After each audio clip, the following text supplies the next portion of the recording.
the Ravens injury report. Mark Andrews is questionable. Marlon Humphrey's out. Duvernay, he's expected to play. That's what Harbaugh said today. But Marlon didn't play in the season opener against the Texans. His absence, as good as Marlon can be, does that even make a difference in this game for this team? I know CJ Stroud's better. I know the Texans are a better football team going forward.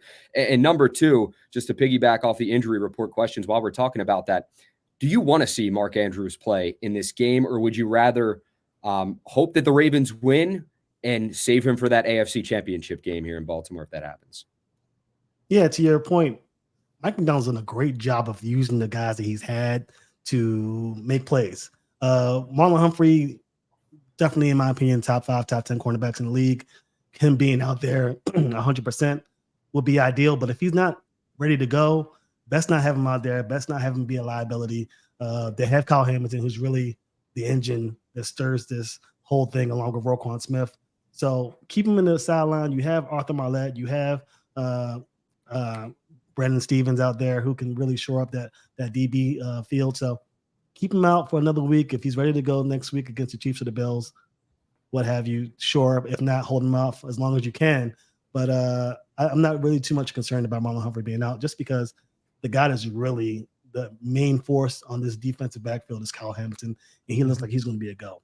As far as Mark Andrews is concerned, I don't want him out there if they're going to change the dynamic. I've heard some people talk about maybe having more of a 2 tight end set, to have Isaiah Likely and Mark Andrews out there to use both of their tight ends, and they could do that in certain situations, but don't change your philosophy in order to get him on the field. Have him on the snap count, sub him out with Isaiah Likely in certain situations if you feel comfortable with him being out there, maybe on downs where you absolutely need a possession, a first down, and you're very confident that Mark Andrews is getting that done.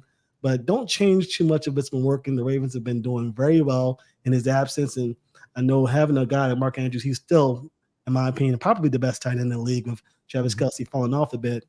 Having him on the field is better than not, but don't change your philosophy, don't change your schemes to have him in the field just because.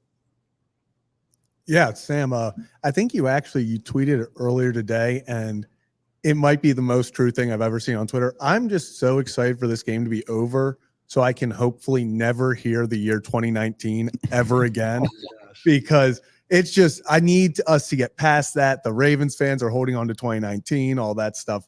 I'm ready for it to all be gone. But in order to do that, the Ravens defense, we kind of just talked about Kyle Hamilton with Mike McDonald. They're going to need to do better in the secondary at controlling Nico Collins and having less communication breaks and kind of, I guess, mistakes that the Browns made. Who do you think on the defensive side is going to be the most important player? I'm leaning towards Kyle Hamilton, but also Roquan Smith, as you mentioned. I think Roquan's really the guy that gets everybody together.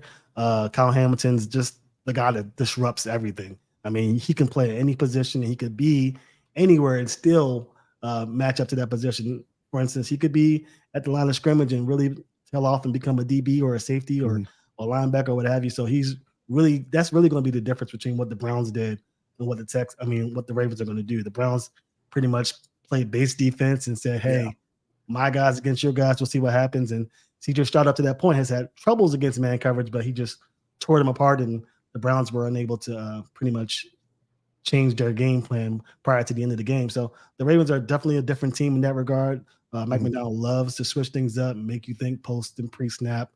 So it's really going to be up to CJ Stroud. If they have any chance the Texans are winning, CJ Stroud's going to be able to have to decipher pre-snap and then make a decision post-snap that's correct. If not, it's going to be trouble.